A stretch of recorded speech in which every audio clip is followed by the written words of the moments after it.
How to use Amazon AU saved items for later. So in here, the very first thing to do is get into Amazon. Make sure you're logged into account. Then browse through all of the Amazon items that select the exact item that you want to add in saved items for later, right? So in here, let me tell you guys that saving items for later and simply adding it to your list would be exact same thing. Here, like in order to add it to save for later, you need to tap on this heart icon that you'll be able to see right here.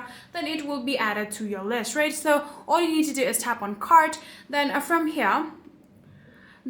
here, all you need to do is simply tap on the shopping list that you'll be able to see right here, and you'll be able to see all of your listed all of the listed items and also the save for later items right here. So like I said, adding it to your list and adding it to your save for later would be exact same thing.